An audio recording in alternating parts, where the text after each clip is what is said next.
باللہ من الشیطان الرجیم بسم اللہ الرحمن الرحیم وبہ نستعین وہو خیر ناصر و معین اللہم صلی علی محمد وعلی محمد۔ الباب الثامن القیاس تمہید۔ تمہید میں آغا مظفر تعریف ابھی نہیں کر رہے، صرف اتنا بتا رہے ہیں کہ کون کون قیاس کو نہیں مانتا۔ اس میں بتائیں گے کہ مکتب جو ظاہری ہے وہ نہیں مانتا، حنبلیہ نہیں مانتے، تشیع نہیں مانتے۔ تشیع کے یہاں واضح مذمت ہے ائمہ کی طرف سے، نہ صرف مذمت ہے بلکہ دشمنی ایک طرح سے۔ یعنی ایک چیز ہے انسان ایک بار مذمت کر کے نکل جاتا ہے، ایک بار ہے کہ اس کے مد مقابل انسان اپنا یعنی اس انداز میں جیسے ڈٹ جاتا ہے، جیسے ائمہ ڈٹ گئے اس کے خلاف، یعنی قیاس کے خلاف۔ جہاں موقع ملا خود مناظرہ کیا، خود گفتگو کی، اس کے اوپر احادیث بیان فرمائی اور اس کے نقصانات کو بیان فرمائے، اور اسی لیے مذہب تشیع میں اس کا بطلان بالکل واضح ہے۔ اہل سنت میں جو سب سے پہلے جو اس کی توسیع دی وہ ابو حنیفہ نے دی۔ شروع ابو حنیفہ نے نہیں کیا، شروع خلیفہ اول نے کیا، لیکن جو توسیع دی ہے نا، اس کے چارچوب کو جو واضح کیا ہے کہ یہ کیا ہے، اس کے خد و خال کو جو معین کیا وہ ابو حنیفہ نے کیا۔ اور یہ پھر اتنا آگے بڑھتے گئے قیاس میں کہ پہلے جو اصل بنا تھی قیاس کی وہ ان جگہوں پر تھی جہاں پر وہ کہتے تھے کم امد ہے، یعنی احکام شریعہ ہمارے پاس نہیں ہے۔ جیسے فرض کریں جو نئے زمانے کے مسائل ہیں، جیسے آج کے زمانے کا جو مسئلہ بٹ کوائن، وہ زمانے کا نہیں تھا، اس زمانے میں نہیں تھا۔ بینک کا مسئلہ اس زمانے میں نہیں تھا۔ اس طرح ہر زمانے کے نئے مسائل ہیں۔ تو اصل جو ان کا قیاس کرنے کا وجہ تھی وہ یہ تھا کہ احکام شریعہ ہمارے پاس نہیں ہے ہر مسئلے میں، تو ہمیں مقایسہ کرنا پڑتا ہے ان مسئلوں سے جو گزر گئے اور اس کا حکم لے کے جدید مسئلے میں ٹرانسفر کرنا پڑتا ہے۔ یہ اصل بنیادی ان کا نقطہ تھا کہ احکام شریعہ اور مسئلے کے لیے ہمارے پاس موجود نہیں، ہمارے ہاتھ تنگ ہے۔ پھر آہستہ آہستہ یہ اتنا آگے بڑھ گئے کہ قیاس کے ذریعے سے قرآن کی تفسیر کرنے لگے، تعویلات کرنے لگے، پھر مزید آگے بڑھ گئے، حتیٰ نص کے مد مقابل بھی قیاس لے آئے۔ یعنی جہاں موجود ہے نا نص، پہلے تو یہ کہتے تھے کہ جہاں نہیں ہے ہم اس کے لیے قیاس کر رہے ہیں، لیکن جب اتنا آگے بڑھ گئے کہ جہاں نص موجود تھی اس میں بھی قیاس کرنا شروع کر دیا۔ جیسے خالد یہ مالک ابن نویرہ والے مسئلے میں کہ خالد اس کو قتل کیا، اس کی زوجہ کو، اس کو قتل کیا، اس کی زوجہ سے بد فعل اور زنا کیا، اور اس کے بعد جب وہ خلیفہ دوم انہیں قصاص دینے لگے تو خلیفہ اول نے منع کر دی، کہا اس نے اجتہاد و اخطا، اس نے اجتہاد کیا اور خطا کر گیا۔ تو یہاں تو نص تھا بالکل کہ جو زنا کرے، جو بد فعلی کرے، فعل حرام کرے، یہ نص تھا، لیکن نص کے مد مقابل بھی کیا کیا گیا؟ قیاس کی اجتہاد کیا، قیاس کیا۔ تو تمہید میں صرف یہ کہہ رہے ہیں، یہ قیاس کی تمہید اصول مظفر کے ان عبارتوں میں سے کہ جہاں کہتے ہیں کہ آگے مظفر نے جوہر عبارت دکھایا اپنا۔ کہیں بہت کم جگہوں پر آگے مظفر نے جو کہتے ہیں نا کہ اب دیکھو ہمارا قلم دیکھو، ہاں وہ دکھایا۔ بات مطلب یہی تھا جو بیان کیا، لیکن عبارت جو ہے نا اس کی سخت ہے۔ ان القیاس علی ما سیأتی تحدیدہ وبیان موضع البحث عنہ من الامارات التي وقعت معرکۃ الآراء بین الفقہاء۔ قیاس کے عنقریب اس کی تحدید اور تعریف آئے گی، اور یہ بات بھی آئے گی کہ ہمارا موضع بحث کون سے قیاس سے، ہر قیاس سے، قیاس مستنبط العلت ہے، قیاس وہ جو کہتے ہیں کہ یہ تو جیسے ولا تقل لہما اف، ٹھیک ہے، تو قیاس طریق اولا ہے، وہ کون سے ہمارے موضع بحث کون سا قیاس ہے وہ بھی آئے گا کہ ہر قیاس کی ہم مذمت نہیں کرتے۔ وہ قیاس جس میں خود علت امام نے شارع مقدس کی زبان سے علت آئی ہو اس حکم کی، اس کو عمومیت دی جاتی ہے۔ یہ جو قیاس ہے ان القیاس من الامارات، یہ من الامارات ان کی خبر ہے۔ ان القیاس علی ما سیأتی تحدیدہ وبیان موضع البحث عنہ من الامارات التی، یہ ان امارات میں سے ہیں، یعنی ان زن میں سے، ظنون میں سے۔ امارات کبھی استعمال ہوتا ہے زن معتبرہ کے لیے، اور کبھی استعمال ہوتا ہے زن معتبرہ جس کو بالآخر ادعا کیا گیا ہے کہ زن معتبر ہے، کیونکہ قیاس میں ادعا ہوا ہے کہ زن معتبر ہے۔ من الامارات التي وقعت معركۃ الآراء بین الفقہاء، فقہاء کے درمیان معرکہ آراء گفتگو ہے اس کے درمیان. وعلماء الامامیۃ تبعا لآل بیت علیہم السلام ابطلوا العمل به، علماء امامیہ نے باطل کیا قرار دیا ہے عمل بالقیاس کو، کہ قیاس سے عمل نہیں ہو سکتا. عمل سے مراد حکم شرعی حاصل نہیں ہو سکتا. کیونکہ قیاس ایک پروسیس کا نام ہے، بعد میں آئے گی جب تعریف میں وضاحت. قیاس ایک پورا پروسیس ہے، اس پروسیس کے نتیجے میں آپ کو حکم شرعی ملتا ہے، تو اس پروسیس کو کرنے سے منع کیا گیا ہے. علماء امامیہ کے علاوہ بھی ومن الفرق الاخرى اہل ظاہر ہے، انہوں نے بھی منع کیا ہے. المعروفین بظاہریت اصحاب داؤد ابن علی بن خلف امام اہل ظاہر، جو ہمارے پاس مختلف مکاتب ایک اہل ظاہر کا مکتبہ ہے، تو اس کا انہوں نے بھی قیاس سے منع کیا. وکذلک الحنابلۃ لم یکونوا یقیمون له وزنا، اسی طرح حنابلہ نے بھی قیاس کے لیے کوئی وزن نہیں رکھا ہے، کوئی ارزش، کوئی قیمت نہیں رکھی، وہ کسی قیمت کے قائل نہیں ہوئے، وہ بھی قیاس کو نہیں مانتے. اہل ظاہر فقہی لحاظ ہے یا کلامی لحاظ ہے؟ تشبیہ کے قائل ظاہریہ یہ بظاہر وہ ہے کلامی، جیسے مرجیہ وغیرہ گزرے نا، اس طرح اہل ظاہر فرقہ گزرا ہے. وَأَوَّلُ مَنْ تَوَسَّعَ فِي، توسع کہہ رہے ہیں، نہ ایجاد نہیں کہہ رہے ہیں، وسعت دیے. ابو حنیفہ نے ایجاد نہیں کیا اس کو. وَأَوَّلُ مَنْ تَوَسَّعَ فِيهِ فِي الْقَرْنِ الثَّانِي ابو حنیفہ، سب سے پہلے وہ شخص جس نے اس کو وسعت دی ہے قرن دوم میں، وہ ابو حنیفہ ہے. راس القیاسیین، قیاس کرنے والوں کا سردار ہے، رئیس ہے. وقت نشط فی عصرہ، یہ قیاس رشد پایا ہے، نشأت پایا ہے عصر ابو حنیفہ میں. وَأَخَذَ بِهِ الشَّافِعِيَّةُ وَالْمَالِكِيَّةُ، ان دونوں نے بھی، شافعیہ اور مالکیہ نے بھی قیاس کو بے عنوان ہے ایک پروسیس کے اس کے ذریعے سے حکم شرعی حاصل ہوتا ہے، عکس کیا ہے. وَلَقَدْ بَالَغَ بِهِ جَمَاعَةٌ فَقَدَّمُوا عَلَى الْإِجْمَاعِ، اور جماعت نے قیاس میں مبالغہ کر دیا، یعنی حد سے زیادہ آگے بڑھ گئے. پہلے تو اس لیے کیا تھا کہ ان کے پاس حکم شرعی کم امت، حکم شرعی ہر مسئلے کے لیے نہیں تھا، اس لیے محتاج ہوئے قیاس کے لیے، پناہ لی انہوں نے قیاس کی طرف، لیکن اس کے بعد مبالغہ کر دیا. فَقَدَّمُوهُ عَلَى الْإِجْمَاعِ، حتیٰ اجماع پر مقدم کیا قیاس کو، یعنی اجماع اگر ایک طرف ہو تو ہوتا رہے، قیاس کو مقدم کیا. بل غلا آخرون، بلکہ اس کے بعد آنے والوں نے تو اس سے زیادہ غلوف کیا. فرد الاحادیث بالقیاس، احادیث کو رد کر دیا قیاس کے ذریعے سے.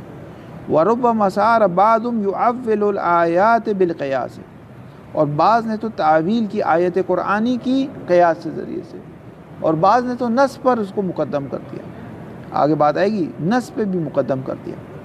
ومن المعلوم عند اہل البیت علیہم السلام انہم لا یجوزون العمل به، انہوں نے جائز قرار نہیں دیا. جوزا یجوز التجویز، باب تفعیل کا معنی نسبت آتا ہے، یعنی یا اثبات الحکم، ایک حکم کو ایک حکم کے لیے قرار دیا جاتا ہے، کہ جائز قرار نہیں دیا.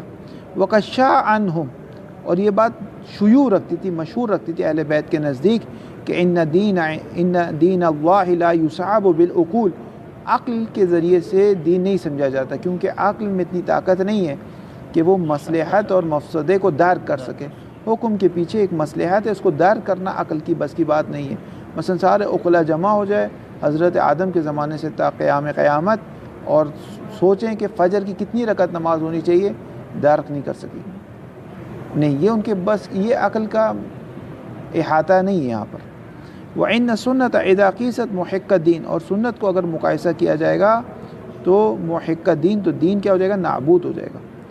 بل شن حربن، بل ترقی ہے، صرف انہوں نے یہ نہیں احادیث سے بیان نہیں فرمائی، اور یہ بل ترقی ہے انہم لا یجوزون، کہ انہوں نے فقط جائز قرار نہیں دیا، بل شن حربن، بلکہ ایک طرح سے جنگ برپا کی، ایک طرح سے ڈٹ گئے. شعواء لا حوادث فیہا، شعواء یعنی کہتے ہیں جنگ، ایسی جنگ جو ویران کر دے، یعنی سامنے والے کو ختم کر دے، یعنی ایسی جنگ برپا کی. لا حوادث فیہا علی اہل رائے، اور کہا کہ حوادث کہتے ہیں اصلاح، یعنی کوئی ایسا کام جس میں کوئی فائدے کا پہلو ہو، اصلاح کا پہلو ہو کوئی. اصلاح والا پہلو کوئی اس اہل رائے میں کوئی اصلاح کا پہلو نہیں، یعنی کوئی بھی اس کام کا کوئی فائدہ نہیں. یہ سارے قیاسات کو ایک جگہ جمع کرو، اس کے برابر میں ایک مولی اور گاجر رکھو، گاجر مولی کی حیثیت ہے، اس کی نہیں حیثیت، کوئی فائدہ نہیں اس کا. لا حوادث فی علی اہل الرائے وقیاسہم ما وجدوا للکلام متسعا، کوئی فائدہ نہیں ہے. ما مائے مصدری ہے، یعنی یوں ہے عبارت، لا حوادث فیہا، اس میں کوئی فائدہ نہیں، یعنی علی اہل رائے و قیاسہم، ان لوگوں اہل رائے اور قیاس کرنے والوں نے جو قیاس کیا اس کے اس کام میں کوئی فائدہ نہیں. ما مائے مصدری ہے، یعنی مدت وجدانہم للکلام متسعا، یوں کھلے گی عبارت، یعنی جہاں بھی امام کو فرصت، متسعا یعنی فرصت، جہاں بھی فرصت نصیب ہوتی تھی امام کو قیاس کے خلاف بات کرتے تھے. یعنی یہ کام کیا امام نے ایک جگہ نہیں کیا. ما وجدو یعنی مادام وجدو، جب بھی وہ پاتے تھے کلام میں فرصت پاتے تھے اس کے خلاف بات کرتے تھے. یعنی یہ اتنا بڑا ایک مسئلہ تھا، سخت مسئلہ تھا دین کے. ہاں، ومناظرات الامام صادق علیہ السلام معہم معروفۃ، معہم کی ضمیر اہل رائے اور اہل قیاس کی طرف جائے، ان سے امام کے، وہ امام صادق کا مشہور مناظرہ ہے ابو حنیفہ سے، بہت مشہور مناظرہ. لا سیما مع ابی حنیفہ، وقت روا حتی اہل سنت، حتی اہل سنت نے بھی ان مناظرات کو نقل کیے. اذ قال له فیما رواہ ابن حزم، کہ امام نے ابو حنیفہ سے کہا کہ جو روایت کی ابن حزم اندلسی ہے، یہ اندلسی ہے، بہت مشہور، بہت مورخ ہے، بہت مشہور اصولی بھی ہے، کتاب بھی ہے، اور یہ بہت زیادہ کھل کر قیاس کی مخالفت کرنے والا بھی ہے. یعنی یہ لوگ وہ ہے جو مانتے ہیں کہ یہ غلط کام ہوا. اذ قال له فیما رواہ ابن حزم اندلسی اتق اللہ، یہ امام نے فرمایا اتق اللہ ولا تقس، اے ابو حنیفہ اللہ کا خوف کرو، قیاس مت کر. امام نے فرمایا ہم قیامت میں جب خدا کے یہاں حاضر ہوں گے، خدا کہے گا کہاں سے لائے ہو دین، کس شریعت پہ عمل کیا؟ ہم نے کہا خدایا تو نے کہا، تیرے رسول نے کہا، وہ ہم نے عمل کیا. جب تم خدا کے سامنے کھڑے ہوگے تو تم یہ نہیں کہہ سکو گے خدایا تو نے کہا، تیرے رسول نے کہا، بلکہ تم کہو خدایا ہم نے کہا، کیونکہ تم نے قیاس کیا. ہم اپنی مرضی سے چلیں، ہمارا جہاں دل چاہے وہاں ہم گئے، یہ تمہاری حیثیت یہ ہوگی خدا کے سامنے. امام نے فرمایا فَإِنَّ نَقِفُ غَدًا بَيْنَ يَدِ اللَّهِ، غدن یعنی قیامت، جب ہم کھڑے ہوں گے قیامت کے دن خدا کے سامنے، فَنَقُولُ قَالَ اللَّهُ وَقَالَ رَسُولُهُ، تو ہم کہیں گے خدایا تیرا قول ہے اور تیرے رسول کا قول ہے. وَتَقُولُ أَنْتَ وَأَصْحَابُكَ، اور اے ابو حنیفہ تم اور تمہارے پیروکار یہ کہیں گے سمعنا وَرَعِينَا، ہم نے سنا، ہم نے رائے دی، ہم نے قیاس کیا، ہم نے کیا، سب کام ہم نے کیا. تم خدا کو کیا منہ دکھاؤ گے قیامت کے دن؟ یہ بہت بڑی بات ہے. والذی یبدو ان المخالفین لأہل بیت علیہم السلام، اور جو چیز ظاہر ہے کہ جو اہل بیت کے مخالفین تھے، یعنی اس معنی میں مخالفین نہیں تھے کہ ان کی عظمت اور عظمت کے مخالف تھے، عظمت کے مخالف نہیں تھے، طریق کے مخالف تھے. یعنی اہل بیت جس راہ پر چلے ہیں، جو راہ اور روش انہوں نے اختیار کی، اس روش کے مخالف تھے. اہل بیت کی روش یہ تھی کہ دین میں سب موجود ہے، یعنی قیاس کی ضرورت نہیں. قیاس کی ضرورت کیونکہ انہوں نے کہا قیاس کی ضرورت اس وجہ سے ہے کہ احکام ہمارے پاس کم ہوں، ناقص ہے ہمارے پاس، ہم مجبور ہیں. مثلا آج بینک کا مسئلہ ہے، پورے قرآن میں بینک کا مسئلہ نہیں ہے، ساری احادیث کتابوں میں بینک کا مسئلہ نہیں، بس ہمیں لاچار ہو کر بینک کے مسئلے میں قیاس کرنا پڑے گا. تو یہ کئی بار ہوا تھا کہ دوسرے خلیفہ دوم کے زمانے میں بھی ایک مسئلہ ہوا. میراث میں ایک مسئلہ آتا ہے اول اور تعصیب کا. اول اور تعصیب کا مسئلہ اس وقت آتا ہے قرآن میں سہم ہے، 1/2، 1/4، 1/8، 1/6، 2/3، ٹھیک ہے، نصف و نصف و نصف و نصف و نصف و نصف، 2 ثلث و نصف، 2 ثلث و نصف نصف، یہ پورا ایک شعر بنتا ہے. یہ سہام ہے قرآن میں. اس سہام کو اگر دے نا، سب کو اس سہام کے مطابق عمل کرے نا، تو میراث کا ماجر. مثلا میراث فرض کریں ایک شخص کی 1 لاکھ ہے، اور قرآن نے جو طریقہ بتایا نا تقسیم کرنے کا، اگر اس طریقے سے تقسیم کرے تو 1,20,000 روپے ہونے چاہیے. تو 20,000 کہاں سے لائیں؟ میں تو 1 لاکھ چھوڑ گیا ہے، تو 20,000 کہاں سے لائیں؟ تو خلیفہ ثانی نے ایک رائے پیش کی کہ یوں کر لیا جائے تاکہ یہ 20,000 والا مسئلہ حل ہو جائے، یہ رولا حل ہو جائے.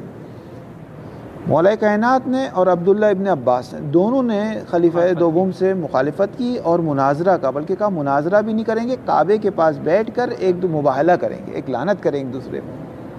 اور امام علی نے بھی یہ فرمایا، اور ابو عبداللہ ابن عباس سے بھی روایت ہے کہ اے عمر، وہ خدا جو آسمانوں سے بارش کے نازل ہونے والے قطروں کا علم رکھتا ہے، جو صحرا میں ریت کے ذروں کا علم رکھتا ہے، جو درختوں میں پتوں کا علم رکھتا ہے، جو جنگلوں میں جانوروں کا علم رکھتا ہے، جو چیونٹی کے پیٹ میں جانتا ہے نر ہے یا مادہ ہے، اور یہ مادہ پھر آگے نر کس سے یہ سب کچھ جانتا ہے. اس کو نہیں معلوم تھا کہ یہ جو میں سیاحان قرآن میں لکھ رہا ہوں اس سے بعض اوقات مسئلہ پیش ہے. اس کو نہیں معلوم تھا. یہ تمہیں سمجھ میں آیا، اس کو سمجھ میں نہیں ہے.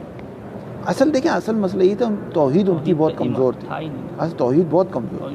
اصل وہ جیسے کہتے ہیں نا کافر ہامیش و کافر میدونے، یعنی کافر ہر شخص کو کافر سمجھتا ہے. وہ جو شرابی ہوتے ہیں نا، وہ سمجھتے ہیں سامنے والے شراب. یہ مسئلہ ہے انسان کے ساتھ. اگر وہ خود گنہ گار ہو نا، سامنے والے کو بھی ایسے ہی سمجھتا ہے. تو اصل ان کا یہ مسئلہ تھا. بہرحال والذی یبدو یعنی یظہر، جو چیز ظاہر ہوتی ہے کہ جو مخالفین اہل بیت علیہ السلام تھے، وہ مخالفین ان کی صفت کیا تھی؟ الذی سلکوا غیر طریقتہم، جو ان کے طریقے کے علاوہ کسی اور طریقے پر چلے. ولم یعجبہم، لم یعجب یعنی لم یرضہم، ان سے راضی نہیں تھے. لم یعجبہم ان یستقوا من منبع علومہم، اور راضی نہ تھے کہ اہل بیت کے جو منبع علم اس سے سیراب ہو. اہل بیت کی منبع علم سے سیراب ہونے سے راضی نہ تھے. والذی یبدو ان المخالفین لأہل بیت علیہ السلام الذین سلکوا غیر طریقتہم ولم یعجبہم ان یستقوا من منبع علومہم، ان کی خبر آ رہی، ان المخالفین اعوزہم العلم باحکام اللہ. اعوزو یعنی کم آیا، یعنی ان کے نزدیک کم امت نہیں ملا، ہر چیز کا علم نہیں ملا. ان کے نزدیک احکام اللہ کا علم ہر چیز میں نہیں ہے، مثلا بینک کے مسئلے میں نہیں ہے. وما جاء به الرسول صلی اللہ علیہ وسلم، نہ احکام اللہ میں یعنی قرآن میں، نہ حدیث میں جو رسول اللہ. فافائے نتیجہ تو کیا کیا؟ فالتجأوا الى ان يستنعوا الرأي والاجتهاد الاستحسانیۃ، تو وہ فالتجأوا انہوں نے پناہ لی. کس کی طرف پناہ لی؟ جب نہیں ہے تو کیا کریں گے؟ ان یستنعوا، انہوں نے صنعت گری کی یعنی تولید کی، خود سے بنانا شروع کر. جیسے فرض کریں ایک جگہ 100 بچے ہیں، ٹھیک ہے، اور آپ کے پاس جو ٹی شرٹ ہیں بچوں کو کپڑے پہنانے کے لیے وہ 80 ہیں، تو 20 بچوں کے کپڑے آپ کہتے چلو ہم اپنے ہاتھوں سے بننا سی کے آپ کو دیتے ہیں. تو انہوں نے بھی یہ کیا، بھائی ٹھیک ہے، احکام تو کم پڑ گئے، حدیث تو کم، تو انہوں نے کہا چلو ہم خود تولید کریں، ہم خود بنائیں، ہم خود انڈسٹری لگائیں. جی کتاب کافی ہے، وہ یہ لوگ نہیں کہتے تھے. فالتجأوا إلى أن يستنعوا الرأي والاجتهادات الاستحسانية للفتيا والقضاء بين الناس. تو انہوں نے پناہ لی کس کی طرف کہ ان یستنعوا، صنعت گری کریں، تولید کریں. رائے اور اجتہادات استحسانیہ یعنی وہ اجتہادات جس کے پیچھے ایک وجہ ہے. پورا دیکھیں 2 قسم کے اجتہادات ہیں. یہ لفظ اجتہادات ہمارے تشیع بھائیوں کو بھی گمراہ کرتا ہے. 2 طرح کے اجتہاد ہے. ایک وہ اجتہاد ہے جو میتھڈولوجی کے ذریعے سے آپ آگے بڑھ رہے ہیں، پورا راستہ ہے، روش ہے کہ قرآن حدیث کے کس طرح آپ حدیث کو سمجھ رہے ہیں، کس طرح قرآن کو سمجھ رہے ہیں، کس طرح تراث فقہا، جو فقہا کی میراث ہے، جو فقہا کے نظریات ان کو دیکھتے ہوئے مجتہد ایک اجتہاد کرتا ہے. یہ پورا اجتہاد ایک پراپر چینل کے تھرو ہوتا ہے. یہ اجتہاد کو نہیں کہتے اجتہادات استحسانی. استحسان اس کو کہتے ہیں جیبی. اب مجھے یوں اچھا لگ رہا ہے، بھائی تمہیں اچھا لگ رہا ہے، اس سے کیا ہے، دین کا کیا تعلق ہے نا. مجھے یوں سمجھ میں آ رہا ہے، بھائی تمہیں سمجھ میں آ رہا ہے یعنی کیا. آپ پراپر میتھڈولوجی کے ذریعے سے، پورا روش شناسی، یعنی آپ بتاؤ نا پراپر چینل کے ذریعے سے آپ بتاؤ نا، روش بتاؤ نا کہ یہ کہاں سے تمہیں اچھا لگ رہا ہے. وہ کوئی روش نہیں. وہ ان کا اپنا بندہ تھا خالد ابن ولید، تو انہوں نے کہا کہ بھائی ٹھیک ہے غلطی ہو گئی، غلطی ہو گئی. یہ نہیں کیا مطلب مثلا کسی کو قتل، جنگ جمل میں کہتے 30,000 افراد قتل ہوئے، اور 30,000 کیا ہوا اس کا. اسلام تو کہتے ہیں کہ ایک شخص کی اگر چوری کی تو اس کے ہاتھ کاٹ دو. وہ 30,000 قتل ہوئے، اس کا کچھ بھی نہیں ہوا، کچھ بھی نہیں ہوا. 1 روپیہ تک نہیں ملا ان کو، 1 قصاص تک نہیں ہوا، کچھ بھی نہیں ہوا. کہتے نہیں اجتہاد ہو گیا، غلطی ہو گئی. جنگ صفین میں اتنے لوگ مارے گئے، 1 سال تک جنگ چلی، لوگ تھک گئے، گھروں سے دور. فالتجأوا إلى أن يصطنعوا الرأي والاجتهاد الاستحسانية، تو انہوں نے وہ اجتہادات جو استحسان پر، استحسان یعنی جس کو انسان اچھا سمجھتا ہے، جس کا کوئی پراپر چینل نہیں ہے، کیوں؟ للفتیا، تاکہ فتویٰ دیں اور قضا کریں، یعنی قضاوت کریں لوگوں کے درمیان. کہ ایسا مسئلہ تھا، مثلا اگر آج کوئی شخص کہتا ہے اس نے میرا پاسورڈ ہیک کر لیا، اس نے میرا ای میل ایڈریس ہیک کر لیا، اس نے میرا واٹس ایپ کا اکاؤنٹ ہیک کر لیا، تو اب رسول کے زمانے میں تو ایسا کوئی مسئلہ پیش نہیں ہے کہ بھائی واٹس ایپ اکاؤنٹ ہیک کر لیں تو کیا کریں. تو یہاں پر انہوں نے اجتہاد کیا، اپنے رائے پر عمل کیا، قیاس کیا تاکہ قضاوت کر سکیں. واضح نہیں. بل حکموا بالرائے لکھا ہوا ہے یا رائے لکھا ہوا ہے؟ بالرائے ہوتا تو بہتر. بل حکم نہیں، بل حکموا بالرائے والاجتہادات، اور انہوں نے حکم دیا کس کے ذریعے سے؟ رائے و اجتہاد کے ذریعے سے. حتی فیما یخالف النص، حتی ان مورد میں بھی جو کہ نص کے مخالف تھا، یعنی سیدھی نص تھی، اس کے اپنی وہاں بھی قیاس چلا ہے.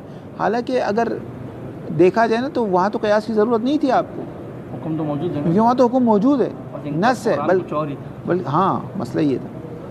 وَجَعَلُوا ذَلِكَ عُذْرًا مُبَرِّرًا لِمُخَالَفَةِ النَّص، وَجَعَلُوا، اور ان لوگوں نے قرار دیا ذَلِكَ، اس رائے و اجتہاد پر عمل کرنے کو کیا قرار دیا؟ عذر مبرر. مبرر یعنی توجیہ کرنے والا، مجوز. ایسا عذر قرار دیا کہ جو توجیہ کرتا تھا مخالفت نص کی. بھائی تم نے کیوں زنا کیا؟ کہتے بھائی اجتہاد کیا، میں سے غلطی ہو گئی، بس یعنی ہاں بس ٹھیک ہے، اب تم سزا نہیں ہو، کیونکہ تم نے چونکہ اجتہاد کیا ہے تو غلطی ہوئی ہے تو کوئی مسئلہ نہیں. ہاں اگر بغیر اجتہاد کیے تم زنا کرتے تو صحیح تھا، تو غلط تھا، تو غلط تھا. یوں ہے. میں نے تو ایک جگہ کہا تھا کہ جتنی بھی جیل ہے نا پاکستان میں، ان سب سے کہے تو جو لٹیروں کے کہ ہم نے اجتہاد کیا، غلطی ہو گئی، سب کو آزاد کرو. 30,000 تو کسی نے بھی قتل نہیں کیے.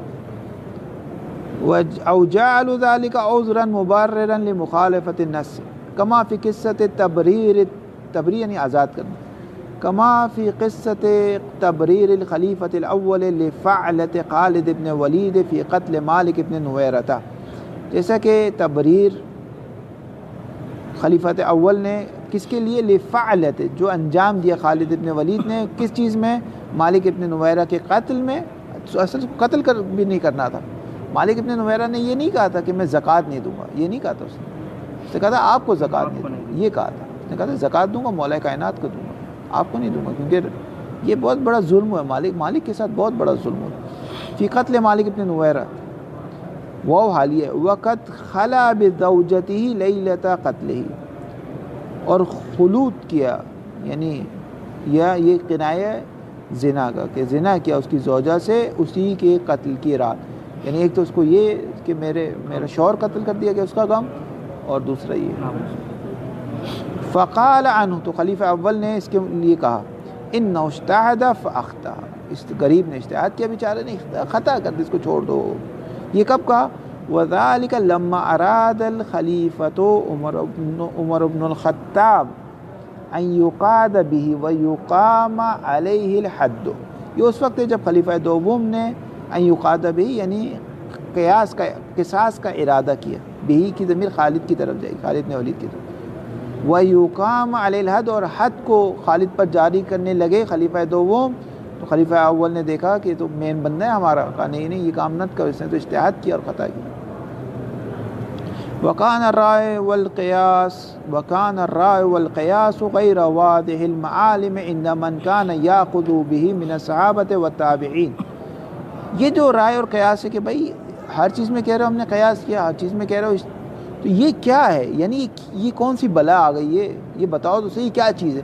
کہتے یہ واضح نہیں تھا اس زمانے میں. یہ رائے القیاس غیر واضح المعالم، معلم کہتے طریق کو، یہ غیر واضح طریق تھا. کس کے نزدیک؟ عند من سے مراد وہی جو سارے قیاس کرتے وہ آ رہے تھے رسول کے زمانے کے بعد. عند من سے مراد وہ لوگ کان یاخذ به، جو اس قیاس کو اخذ کرتے تھے کس سے؟ صحابہ اور تابعین سے. صحابہ وہ جس نے رسول کا زمانہ دیکھا، تابعین وہ ہے جس نے صحابہ کو دیکھا. یہ لوگ کہتے تھے بھائی قیاس ہے، قیاس ہے. بھائی کیا قیاس کی واضح ڈیفینیشن کیا، حقیقت کیا ہے، ماہیت کیا ہے؟ یہ کون سی بلا ہے؟ یہ کہاں سے آ گئی؟ ایک شخص قتل کرتا ہے، ایک شخص زنا کرتا ہے، ایک شخص چوری کرتا ہے، کہتے ہیں میں نے قیاس کیا. یہ کیا ہے؟ وہ واضح نہیں تھا. حتی بدا البحث فیہ لترقیدہ وتوسعۃ الاخذ بہ فی القرن الثانی علی ید ابی حنیفہ، علی ید ابی حنیفہ و اصحابہ، حتیٰ یہاں کہ بحث شروع ہوئی فی اس قیاس میں، لترکیز، تاکہ اس قیاس کی ترکیز و تاسیس کی جائے، وتوسعۃ الاخذ بہ، اور وسعت دی جائے کہ کہاں کہاں اس کو لیا جا سکتا ہے اور کن مواقع پر نہیں لیا جا سکتا۔ قرن دوم میں ابو حنیفہ اور ان کے اصحاب کے ہاتھوں یہ ہوئی۔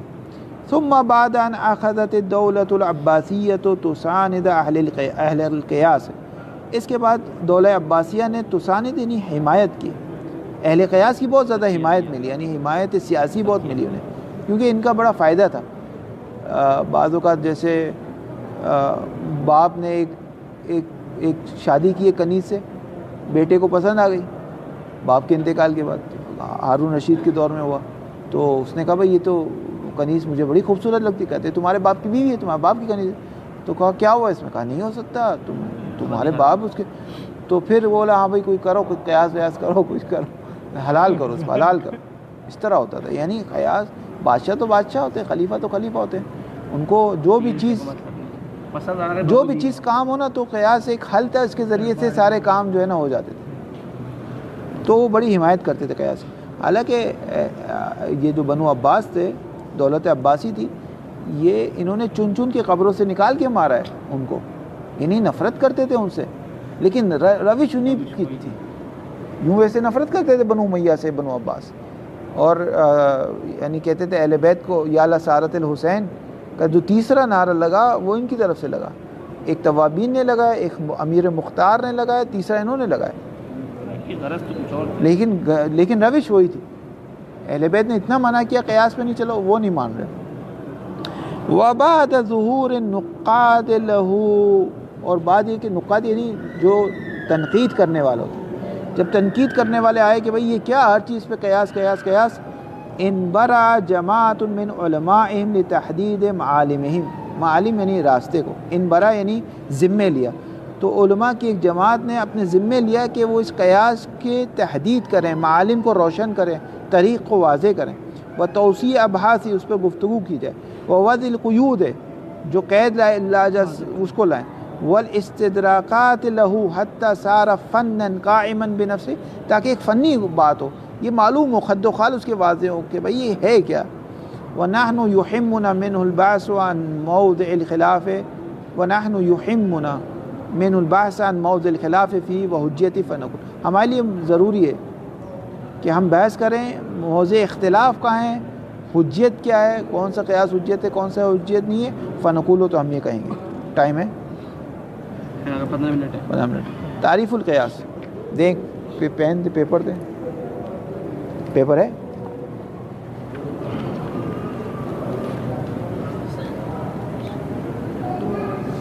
دیکھیں یہ جو قیاس کی تعریف ہے، سب سے جو اچھی تعریف ہے نا، اگر مظفر کہتے ہیں یہ ہے، ایک ہے الف، اس کا حکم شریعت میں موجود ہے، اس کا حکم ہے موجود ہے قرآن و حدیث میں۔ بے کا جو حکم ہے وہ نہیں آیا۔ الف اور بے میں اشتراکات پائے جاتے ہیں، مشترک ہے، دونوں اشتراکات پائے جاتے ہیں۔ تو الف کا جو حکم تھا وہ بے کے حکم میں سرایت کر دینا، یعنی اب بے کو بھی وہی حکم دے دینا جو الف کا حکم تھا، یہ کہلاتے ہیں قیاس۔ اس پروسیس کو کہتے ہیں قیاس۔ بات ہوگی بات، یہ جو پروسیس کو کہتے ہیں قیاس۔ اب موٹی مثال لے لیں، مثلا الخمر حرام، خمر حرام ہے، خمر کا حکم معلوم ہے حرمت، ٹھیک ہے، لیکن فقہ جو ہے، یا مثلا چرس ہے، یا آج کل کے زمانے میں جو ہیروئن ہے، یہ جو ہیروئن وغیرہ چرس وغیرہ ہے، اس کا حکم معلوم نہیں ہے۔ تو خمر میں اور ہیروئن اور یہ فقہ اور چرس وغیرہ میں ایک اشتراک پایا جاتا ہے، مستی ہے، یا اس دونوں میں سکر ہے، نشہ ہے، دونوں میں نشہ پایا جاتا ہے، ٹھیک ہے، عقل زائل ہو جائے، دونوں میں نشہ ہے۔ علت نہیں معلوم، علت یہ نہیں ہے، علت وہ کہتے ہیں کہ یہ یہی ہے، یہی ہے نا، وہ کہتے ہیں یہی ہے۔ اب یہی ہماری اصل گفتگو ہے کہ آپ کہاں سے آپ کہتے ہیں یہی ہے، یہ آپ کو کس نے بتایا؟ تو اس کے 2-3 طریقے ہیں ان کے پاس۔ ایک طریقہ ہے تنقیح منات کرتے ہیں، تنقیل منات، منات یعنی معیار، ملاک، تنقیح یعنی نکالنا۔ مثلا شراب کیوں شارع نے حرام رکھی ہے؟ یا تو اس وجہ سے کہ وہ گرین کلر کی اس وجہ سے کون گرین کلر میں ایسا کیا ہے، یا اس وجہ سے کہ وہ انگور سے نکلتی ہے نہ انگور سے نکلنے میں کوئی موضوعیت نہیں ہوتی، یا اس وجہ سے وہ سائل ہوتی ہے لیکوڈ ہوتی ہے اس وجہ نہ اس وجہ سے بھی کوئی مسئلہ نہیں، یا اس وجہ سے کہ انگریز اسے پیتے ہیں یہودی اسے پیتے ہیں نہ اس میں کیا، یہودی تو پانی بھی پیتے ہیں، یہ نکالتے گئے آخری میں بچا، یہ اس وجہ سے کہ وہ نشہ لاتی، کہتے ہیں ہاں یہ وہ چیز ہے کہ جو اہمیت ہوتی ہے۔ تو اب جو چیز نشہ لاتی ہے اس پہ قیاس خمر کے حکم کو اس پہ سرایت کر دی جائے۔ یہ تو مثال پیاس داغ تھی، یعنی یہ تو واضح سی مثال تھی کیونکہ ہمارے پاس اس کی علت موجود ہے، اس لیے یہ مثال سمجھانے کے لیے۔ ورنہ امام صادق نے فرمایا ابو حنیفہ سے کہ یہ بتاؤ پیشاب نجس ہے یا منی نجس ہے، انجس کون ہے؟ تو اس نے کہا پیشاب انجس ہے، پیشاب زیادہ نجس ہے۔ تو امام نے کہا اگر پیشاب زیادہ نجس ہے تو اس پہ غسل ہونا چاہیے، اس کے لیے ہونا چاہیے۔ پھر فرمایا کہ نماز زیادہ وہ ہے یا روزہ زیادہ افضل عبادت ہے؟ کہا نماز زیادہ افضل ہے۔ کہا خواتین اگر نماز کو چھوڑ دیں تو قضا نہیں ہے ایام ہے، لیکن روزے کی قضا ہے۔ تو اب چونکہ یہاں ہمیں حکم معلوم ہے الخمر حرام بے اسکار ہے یا لے اسکار، لیکن اگر کہیں حکم معلوم نہ ہو تو تنقیہ منات میں کیا کیا جاتا ہے؟ علت یابی کی جاتی ہے، یعنی خود سے علت کو نکالا جاتا ہے۔ تو امام نے فرمایا جب تم خود سے علت کو نکال رہے ہو اس کا مطلب تمہاری عقل میں علت آ سکتی ہے، جبکہ ان الدین لا یصاب بالعقول، یہ جو اس کے پیچھے شاعر نے جو علت رکھی تھی صرف شاعر مقدس کو معلوم ہے اور کسی کو نہیں معلوم، یہ صرف اور صرف شاعر مقدس کو معلوم ہے کہ اس کے پیچھے علت کیا تھی۔ یہ علت تک تمہاری عقول نہیں پہنچ سکتی، تمہاری جو عقل ہے وہ اس علت تک نہیں جا سکتی۔ بہت سارے احکام میں آج عوام بھی اکثر پوچھتے ہیں کیا علت ہے بھئی اس طرح کی؟ دیکھیں ایک ہے حکمت، جیسے علل الشرائر میں اصل میں حکمت الشرائر، مثال کے طور پہ شارع نے مثلا رات کو بیٹھ کر پانی پینے کی کیا وجہ قرار دی، وہ حکمتیں ایک حکم میں ہو سکتے ہیں 1000 حکمتیں ہو، ایک دو آپ کو معلوم، لیکن علت بہت خطرناک چیز ہے۔ علت اتنی خطرناک چیز ہے، علت تو تعمم و تخصص، یعنی فرض کریں اگر ایک شخص شراب پی رہا ہے اور اس کو نشہ نہیں آ رہا تو اس کے لیے حلال ہو جانی چاہیے اس قانون کے مطابق، علت مان لیں تو اس قاعدے سے، مگر یہ کہ آپ کہیں کہ دلیل خاص ہے تو الگ بات۔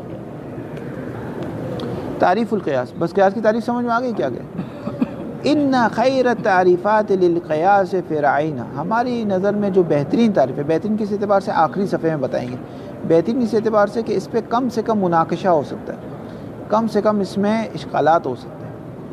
ان یقال ہوا اثبات حکم فی محل بعلت لثبوته فی محل آخر بتلک العلت، ہوا اثبات حکم، اثبات حکم سے کیا مراد ہے؟ حکم کو ثابت کرنا، کس کے لیے حکم کو ثابت کرنا؟ با کے لیے۔ ہماری مثال میں یہ جو با ہے بے ہے اس کے لیے حکم کو ثابت کرنا، کیونکہ اس کے لیے حکم ثابت نہیں تھا۔ وہ اثبات حکم، حکم کو ثابت کرنا، فی محل، محل یعنی با یعنی فی جزء، ایک جگہ پر، ایک موضوع میں، محل یعنی موضوع، ایک جگہ، با ہمارا موضوع ہے۔ بعلت، کیوں حکم ثابت کیا؟ ایک علت کی وجہ سے۔ وہ علت کیا تھی کہ یہ الف سے کیا ہے؟ مشترک ہے، یہ ایک علت کی وجہ سے۔ لثبوت ہی، کیونکہ یہ حکم اس علت کی وجہ سے ثابت ہے، فی محل آخر، فی موضوع آخر، الف میں وہ حکم اس علت کی وجہ سے الف میں ثابت ہے تو اس علت کی وجہ سے با میں بھی آ جائے گا۔ واضح ہوئی تعریف۔ وَإِثْبَاتُ حُكْمٍ فِي مَحَلٍ بِعِلَّةٍ لِثُبُوتِهِ فِي مَحَلٍ آخَرَ بِتِلْكَ الْعِلَّةِ، اسی علت کی وجہ سے ایک اور جگہ ثابت ہے تو اسی علت کی وجہ سے جس جگہ ثابت نہیں ہم اس جگہ بھی ثابت کر دیتے ہیں۔ وَالْمَحَلُّ الْأَوَّلُ هُوَ الْمَقِيسُ، محل اول مقیس ہے، محل اول جو تعریف میں ہے یعنی کیا؟ با، ایک وہ ہے جس پر قیاس کیا گیا ہے، جس کے ذریعے سے قیاس کیا گیا ہے، ایک خود قیاس کرنے والی ذات ہے۔ نہیں ادھر چیز مشروع علت ہی ہے، علت کی طرف سے ہاں وہ ثابت ہو جائے تو قیاس سے مستمت العلت ہے، وہ تو صحیح ہے۔ امام نے فرمایا تم بھی کرو، جیسے یہ بحث آتی ہے کنویں میں کہ کنویں کا پانی نجس ہوتا ہے یا نہیں ہوتا، امام نے فرمایا بمجرد نجاست نجس نہیں ہوتا، کیوں؟ لأنہ مادہ، کیونکہ کنویں کا مادہ ہے، مادہ یعنی کنویں سے مسلسل پانی رس رہا ہے، ٹھیک ہے۔ اب یہ مادہ اگر فرض کریں کہ کہیں اور موجود ہو جائے تو اس کا بھی پانی بھی مجرد نجاست نجس نہیں ہو، کیونکہ علت آ گئی۔ اب جہاں بھی علت آ گئی حکم عمومی ہوتا جائے گا، جہاں بھی علت آ گئی حکم کیا ہو جائے گا؟ آتا جائے گا۔ اگر خود شارع شارع کی زبان مبارک سے علت جاری ہو جائے، شارع مقدس خود علت کو بتا دے کہ یہ علت ہے، تب تو کوئی مسئلہ نہیں.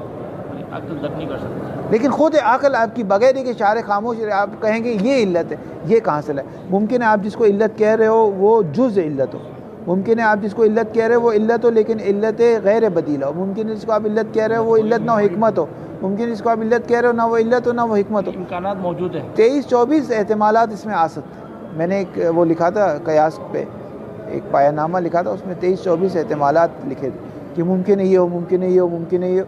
تو آپ یہ کیسے کہہ سکتے ہیں کہ میری عقل میں چونکہ یہ سمجھ میں آ رہا ہے، مجھے یہ سمجھ میں آ رہا ہے کہ شراب، فرض کریں کہ اگر لسان امام سے صادر نہ ہو کہ شراب نشے کی وجہ سے، تو آپ کو کیسے سمجھ میں آ رہا ہے کہ نشہ ہو سکتا ہے کچھ اور بھی چیزیں ہو آپ کو نہیں سمجھ میں آ رہی ہوگی. یہ ہو سکتا ہے نشہ جو ہے وہ علت ناقصہ ہو، ایک اور علت بھی اس کے اندر موجود ہو. مثلا بہت سے افراد کہتے ہیں سور کا گوشت اس لیے حرام ہے کہ وہ انسان کو شہوت بڑھاتی، ٹھیک ہے، تو وہ جو گولیاں ہیں شہوت کی وہ بھی انسان کی شہوت، تو وہ بھی حرام ہو جائے گی. یہ تھوڑی ہوتا ہے. مثلا یا یہ انسان میں وہ لے آتی ہے. بہرحال بہت ساری فحش. تو جو فقیہ ہوتا ہے نا، فقیہ قیاس سے بہت دور ہوتا ہے. اگرچہ کچھ فقہا نے ہمارے یہاں کہتے ہیں کہ قیاس کی طرف گئے لیکن بقیہ نے ان کو روک دیا، خصوصاً وہ جو سنی سے شیعہ ہوئے تھے، نام نہیں لینا. وہ اثبات حکم فی محل بعلت لثبوت فی محل آخر بتلک العلت والمحل الاول هو المقیس ویسمى فرع، جس پر قیاس کیا گیا ہے وہ فرع ہے. والمحل الثانی جس کا حکم پہلے سے موجود تھا وہ هو المقیس علیہ، جس کے اوپر قیاس کیا گیا یعنی جس سے میچ کیا گیا. یسمى اصلا، وہ اصل ہے. والعلت المشترکہ تسمى جامعا، وہ علت مشترکہ جو ان دونوں میں پائی جاتی ہے اس کو کہتے ہیں جامع. بس اس کے جو ارکان ہو گئے وہ کتنے ہو گئے؟ 3 رکن ہو گئے، اور ایک خود وہ چوتھا قیاس کرنے والا ہے. وفی الحقیقت ان القیاس عملیۃ من المستدل ای القاعس، قیاس عملی ہے، عملی یعنی پروسیس ہے، ایک عمل ہے، ایک پروسیس ہے. کس سے؟ مستدل سے. مستدل کون ہے؟ قائس. قیاس کرنے والا مستدل ہے، آگے قائس. یہ جو قیاس کرنے والا ہے، استدلال کرنے والا ہے، یہ ایک پروسیس کرتا ہے. کیوں؟ لغرض استنتاج حکم شرعی لمحل لم یرد فیہ نص بحکم شرعی. کیوں یہ پروسیس کرتا ہے آگا صاحب؟ کیوں با کا حکم کیوں جاننا چاہتا ہے؟ لغرض استنتاج حکم شرعی، تاکہ حکم شرعی کو کھینچ نکالے، استنتاج کرے. کس کے لیے؟ لمحل. محل کون ہے ہماری مثال میں؟ با ہے. با، الف کا حکم معلوم تھا، با فرع. یہ جو با ہے نا اس کا محل لم یرد فی نص بحکم، اس میں کوئی نص وارد نہیں ہوئی حکم شرعی میں. یعنی حکم شرعی کیا ہے جو اپنی رائے دے رہا ہے وہ کہہ رہا ہے وہ ہاں وہ تو یہی کہہ رہے ہیں نا حکم شرعی ہے. وہ کہہ رہے با کا حکم شرعی اب یہ ہے آج سے. کیوں؟ آپ کو کیسے پتہ چلا؟ کیونکہ میں نے ایک پروسیس کیا کہ الف با سے ملتا جلتا تھا، تو جو الف کا حکم شرعی تھا وہی سرایت کر دیا با میں. اس ظرفیہ استوجب هذه العملیة عنده الاعتقاد یقینا او ظنا بحکم شرع، کیونکہ سبب بنتا ہے. کون؟ هذه العملیة، یہ عملیہ قیاس، یہ قیاس کا جو پروسیس ہے وہ سبب بنتا ہے. کس کے نزدیک؟ عنده، اس مستدل اور قائس کے نزدیک. کس چیز کا سبب بنتا ہے؟ الاعتقاد، اس کو اعتقاد قائم ہو جاتا ہے. بے عنوان یقینا یا ظنا، کس چیز کا یقین ہو جاتا ہے؟ کہ شارع کا حکم با میں یہی ہے.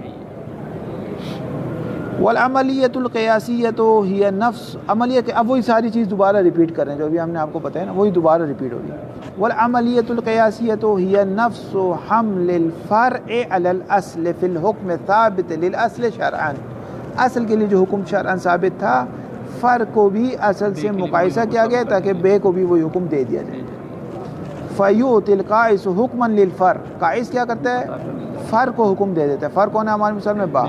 مثل حکم الاصل فإن كان الوجوب اعتله الوجوب وإن كان الحرمة فالحرمة وهكذا، اصل کا ہوگا وہی آ جائے گا. ومعنى هذا الاعطاء، یہ عطا کرنے کا معنی یہ ان يحكم بأن الفرع ينبغي ان يكون محكوما عند الشارع بمثل حکم الاصل. عطا کرنے کا معنی یہ کہتے ہیں شارع کے نزدیک بھی یہی حکم ہے. لوح محفوظ میں بھی یہ لکھا ہوا ہے. کیوں لکھا ہوا ہے؟ للعلت المشترکۃ بینہما، اس علت مشترکہ کو کیا نام دیا گیا ہے؟ جامع کا، کہ وہ جامع ان دونوں کے درمیان. وهذا الإعطاء أو الحكم هو الذي يوجب عنده الاعتقاد بأن للفرع مثل ما للأصل کیا من الحكم عند الشارع. اور یہ عطا کرنے کا اور حکم دینا یہ کیا ہے؟ هو الذي يوجب، یہ سبب بنتا ہے عنده اس مستدل اور قائز کے نزدیک. کس چیز کا سبب بنتا ہے؟ یقین کا. کس چیز کا یقین؟ بأن للفرع، اس فرع کے لیے مثل ما، مثل وہ حکم ہے جو اصل کے لیے ہے، الف کے لیے من بیان کرا من الحکم عند الشارع. ويكون هذا الإعطاء أو الحكم أو الإثبات أو الحمل ما شئت فعبر، جو تعبیر استعمال کریں، دلیلا عنده على حکم اللہ فی الفرع، یہ راستہ ہے، دلیل ہے کہ اس کے نزدیک شارع کہتے ہیں کہ با کے لیے بھی حکم ثابت ہو جاتا ہے. جس طرح قرآن دلیل ہے نا، قرآن کے ذریعے سے ایک حکم ثابت ہو جاتا ہے، سنت دلیل ہے، عقل دلیل ہے، اس طرح قیاس بھی ایک دلیل ہے. واضح.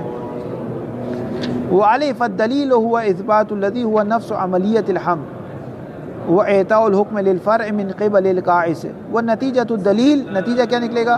هو الحكم بأن الشارع قد حكم فعلا على هذا الفرع بمثل حكم الأصل. شارع وہ یہ کہتے ہیں، شارع یہ کہتے ہیں، جیسے عقل کہتی ہے نا کہ میں یہ کہتی ہوں شارع کے نزدیک یہ برا ہے، اسی طرح کہتے ہیں شارع کے نزدیک یہ کہتے ہیں ہاں. فتكون هذه العملية من القائس دليلا على حكم الشارع لأنه توجب اعتقاده اليقينية أو الظنية بأن الشارع له هذا الحكم. وبهذا التقریر یہ ساری وہی چیزیں ہیں، اس کو پڑھ لیجیے گا ارکان قیاس سے انشاءاللہ. اس کو صلی اللہ علیہ وسلم.